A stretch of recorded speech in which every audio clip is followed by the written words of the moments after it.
Hey guys, welcome back to my channel. और आज की इस वीडियो में हम बात करने वाले हैं एलिमेंट्स ऑफ अ मैप कि एक मैप के लिए क्या क्या एलिमेंट्स हैं जो उसके लिए बहुत इंपॉर्टेंट होते हैं उसकी प्रेजेंटेशन के लिए।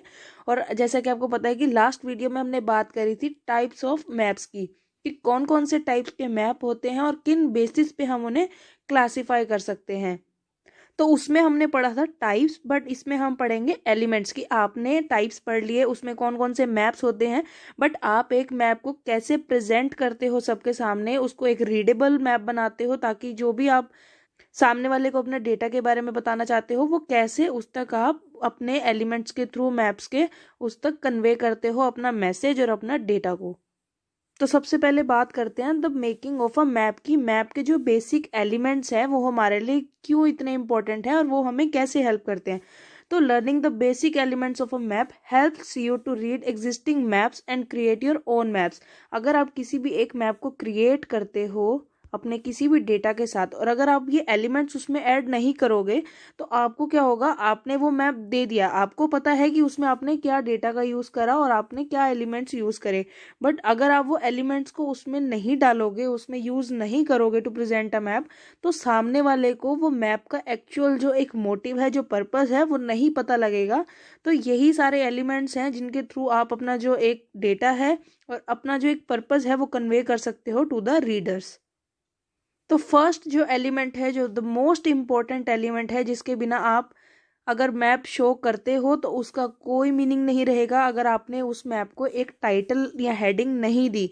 अगर आपने एक मैप बनाया और उसको आपने अगर उसके टॉप पे या उसके अंदर उसके लेआउट में कहीं पर भी अगर आप मैप टाइटल नहीं डालते तो रीडर को कभी भी ये पता नहीं चलेगा कि वो मैप आपने किस लिए बनाया है और किस पर्पस पे बनाया है।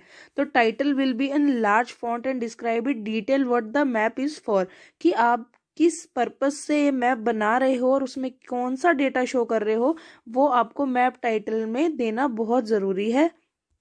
अब अगर हम बात करें इन दो मैप्स की तो इन दो मैप्स में सिर्फ एक टाइटल का डिफरेंस है, बट उस एक टाइटल के डिफरेंस से पूरा मैप का जो एक स्ट्रक्चर है वो बिल्कुल चेंज हो जाता है। अगर आपके पास सिर्फ ये मैप दिया हो और आपको कहें कि अच्छा आप ये मैप को रीड करके लेकर आएं, बट आपके पास इसका एक पर्पस ही नहीं है कि ये मैप क्या शो कर रहा है। अगर सिर्फ एक टाइटल सब कुछ बदल सकता है, अगर आपके पास ये टाइटल ही नहीं है तो आपको कभी पता नहीं चलेगा कि ये जो कलरिंग है, ये जो डिफरेंट शेड्स हैं वो क्यों यूज़ किए हैं, ये जो डेटा है वो किससे रिलेटेड है। जैसे इस मैप में सिर्फ एक टाइटल डालने से change in population between 2001 and 2011, तो अगर ये कलर्स में आएगा कि 0 to 10% चेंज आ रहा है इन डार्क ग्रीन वाले रीजन्स में, तो आप इजीली रिकग्नाइज कर सकते हो उन रीजन्स को और वहाँ इस टाइटल से आपको पता लग जाएगा कि ओके चेंज इन पॉपुलेशन जो है वो 0 to 10% हुआ है इन रीजन्स में। बट अगर आपके पास यहाँ टाइटल ही नहीं है कि डेटा क्या शो करता है तो 0 to 10 हो चाहे फिर वो 90 to 100% हो, इस मैप का कोई यूज़ नहीं रहेगा, आप इसको रीड नहीं कर पाओगे। तो मैप टाइटल के बाद सेकंड जो हमारा मोस्ट इंपॉर्टेंट एलिमेंट है वो है मैप की और लेजेंड। तो ये क्या है, जो मैप पर जितने भी सिंबल्स यूज़ किए जाते हैं वो मैप की या लेजेंड जो है आपको ईजी कर देता है to understand and to read that map. जैसे कि हमने लास्ट वीडियो में देखा था कि सिंबल्स का यूज़ करते हैं, जैसे राइस के लिए वो आर यूज़ कर लेते हैं, डब्ल्यू व्हीट के लिए। तो वैसे ही जो ये सिंबल्स हैं अगर आपको एक लेजेंड में नहीं दिए हों कि जो आर है वो राइस को सिंबलाइज कर रहा है, जो आर है वो राइस को शो कर रहा है मैप पे, तो आपको ये समझ नहीं आएगा कि मैप पे जो आर है वो किसे डिनोट करता है। तो इसके लिए एक मैप की और या लेजेंड का होना बहुत ज़रूरी है मैप में। तो आप अपने हमेशा मैप में क्या करते हैं, पहले टाइटल देते हैं, उसके बाद जो भी आप डेटा जिस भी सिंबल से रिप्रेजेंट कर रहे हैं उसको हम मैप की या लेजेंड में डाल देते हैं। जैसे अगर इन दो मैप्स की बात करें तो इनमें सिर्फ डिफरेंस है इस लेजेंड का कि ये जो कलर्स हैं, ये कलर्स हमें, ये डिफरेंट जो कलर्स हैं वो हमें क्या शो कर रहे हैं। अगर हमारे पास ये लेजेंड नहीं है कि ये जो शेडिंग स्ट्रिप है 85 to 94, मतलब जो डार्क ब्लू हैं वो शो कर रहे हैं 85 to 94% of literacy rate that state.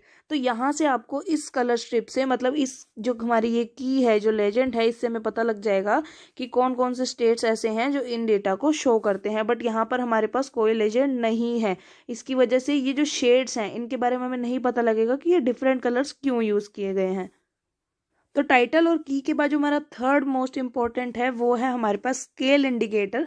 तो किसी भी मैप को अगर आपको बनाना है तो उसमें सबसे इम्पोर्टेंट हमारे पास होता है स्केल, जिसके बेसिस पे मैप जो है वो बनाया जाता है। और मैप से एक सिंपल लाइन या बार है जिसमें नंबर्स जो हैं इवनली स्पेस्ड आउट होते हैं। अगर आपका ये एक स्केल है तो आफ्टर एवरी इंच या आफ्टर एवरी सेंटीमीटर जो है प्रॉपर स्पेसिंग होती है जिसमें हम नंबर्स को शो करते हैं। और ये नंबर्स क्या होते हैं, जो स्केल होता है बेसिकली वो एक रियल वर्ल्ड से आपका एक मैप पे जो आप बना रहे हो उसके बीच में रेशियो होता है कि जो एक रियल वर्ल्ड में आपकी इमेज है, अगर आपके पास ये एक रियल इमेज है तो आप उसको मैप पर कैसे बनाओगे। जैसे हमने लास्ट में एग्जांपल लिया था कि अगर 10 किलोमीटर्स का एरिया कोई भी है जिसको आपने मैप पर प्लॉट करना है तो उसके लिए आप 10 किलोमीटर का पेज नहीं लोगे, उसके लिए कोई 10 किलोमीटर लंबी शीट आप नहीं लोगे क्योंकि वो पॉसिबल ही नहीं है।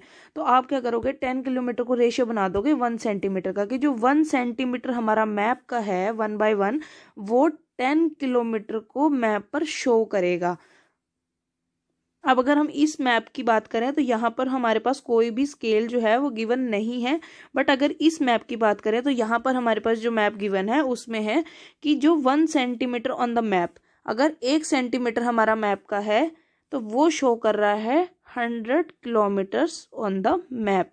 कि इसका रेशियो क्या आ जाएगा कि यहाँ पे 1 सेंटीमीटर जो मैप पर है वो हमें शो कर रहा है 100 kilometres on the real world, कि 1 सेंटीमीटर मैप जो है वो 100 किलोमीटर रियल वर्ल्ड का शो करता है। So next we have grid.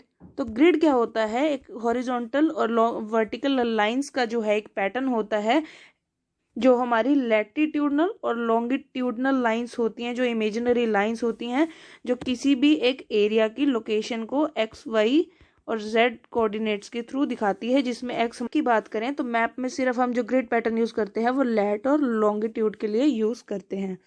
इन दोनों मैप्स की बात करें तो इसमें टाइटल भी है, इसमें लेजेंड भी है, इसमें सब कुछ है, बट क्या चीज़ नहीं है वो है हमारे ये लैटिट्यूडनल और लॉन्गिट्यूडनल। ये हमारे हो जाएंगे लैटिट्यूड्स और ये हमारे हो जाएंगे लॉन्गिट्यूड्स।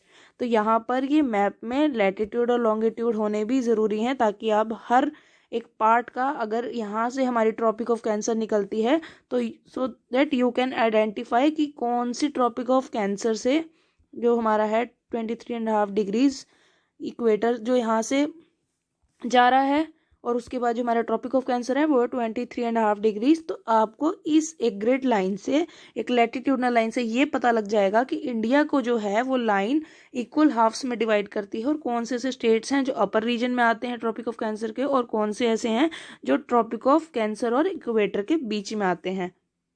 नेक्स्ट हमारे पास है कंपास रोज और नॉर्थ एरो। तो ओरिएंटेशन जो मैप की होती है वो बहुत इंपॉर्टेंट होती है कि अगर जो कार्डिनल डायरेक्शंस होती हैं वो होती हैं हमारी ये north, south, west and east. तो ये हमारे जो हैं ये 4 कार्डिनल पॉइंट्स होते हैं जो बहुत इंपॉर्टेंट होते हैं किसी भी मैप के लिए। एटलीस्ट जो ये नॉर्थ पार्ट होता है, जो हमारा ये नॉर्थ कार्डिनल डायरेक्शन होती है, ये बहुत ज़्यादा इंपॉर्टेंट होती है ताकि अगर आप कोई भी एक मैप बना रहे हो तो आपको पता हो कि जो उसका नॉर्दर्न पार्ट है या जो उसका नॉर्थ है वो किस एरिया में आता है। जैसे ये हमने एक यूके का मैप लिया है, यूके के पॉलिटिकल मैप है जो यूके की सारी कंट्रीज को शो कर रहा है। तो एक मैप में हमारे पास ये कंपस या हमारे पास ये कहें कि नॉर्थ एरो जो है वो नहीं है। तो अगर आपके पास यहाँ पर ये नॉर्थ एरो है दूसरे मैप में, इट मीन्स कि जो ये पार्ट है कंट्रीज का ये आती हैं northern most countries of the United kingdom और ये हमारा हो जाएगा साउथ, ये हमारी हो जाएंगी वेस्टर्न कंट्रीज और ये हमारी हो जाएंगी ईस्टर्न कंट्रीज। बट यहाँ क्या प्रॉब्लम है, यहाँ हमारे पास जो है नॉर्थ एरो नहीं दिया हुआ। तो अगर आपको गलती से ये मैप कोई रोटेट करके दे दे तो बहुत मुश्किल हो जाएगा आपके लिए ये आइडेंटिफाई करना और आपको क्या लगेगा कि ये जो है वो नॉर्दर्न कंट्रीज हैं। बट यहाँ पर एक्चुअल में क्या है, ये जो कंट्रीज हैं ये यहाँ पे मैप जो है वो रोटेट हो गया है।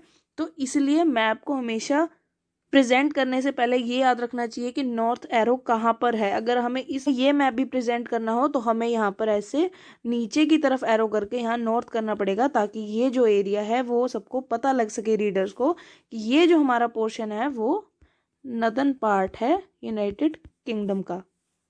Other common parts of a map क्या है हमारे पास, फर्स्ट इसमें हम ले लेंगे बॉर्डर और नीट लाइन जिसमें हमें थिक लाइन शो करते हैं जो मैप को स्टॉप करती है, एक बाउंड्री बनाती है इसका प्रॉपर तरीके से, और एक वो नीट एंड क्लीन दिखना चाहिए।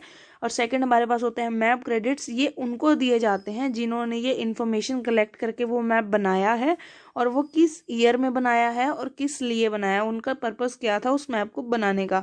लोकेटर मैप होता है जब आप जूम इन और जूम आउट एक व्यू दिखाते हो to represent a area on a map. तो इसको हम कैसे पढ़ेंगे कि अगर हमने बॉर्डर लाइन की बात करी तो ये एक बॉर्डर लाइन इस मैप को नीटली डिफाइन करती है कि ये जो मैप है इसकी यही एक बाउंड्री है, इसके अलावा ये मैप कहीं नहीं जाएगा। सेकंड हम बात कर रहे थे कि जो हम मैप के क्रेडिट्स देते हैं, तो मैप के क्रेडिट्स में हम यहाँ पे मैप क्रेडिट किसको दे रहे हैं, मैप्स ऑफ इंडिया को, कि मैप्स ऑफ इंडिया ने ये 2017 में इस मैप को बनाया था, और उनका पर्पस क्या था, एक डिस्ट्रिक्ट मैप प्रिपेयर करने का, कहाँ का, हरियाणा का। पॉइंट हमारे पास था कि लोकेटर मैप। अब इसमें हमने क्या किया कि पूरे इंडिया में से जूम इन करके इसको दिखा दिया सिर्फ हरियाणा स्टेट को। तो ये हमारा क्या हो गया, लोकेटर हो गया कि पूरे इंडिया में जो हरियाणा की लोकेशन है वो कहाँ पर है, और साथ ही साथ हमने हरियाणा के सारे डिस्ट्रिक्ट्स की भी बात कर ली। आज के लिए बस इतना ही। अगर आपको ये वीडियो पसंद आई तो प्लीज़ इस वीडियो को लाइक करें, शेयर करें, कमेंट करें, और अगर आपने अभी भी इस चैनल को सब्सक्राइब नहीं किया है तो प्लीज़ इस चैनल को सब्सक्राइब कर दें।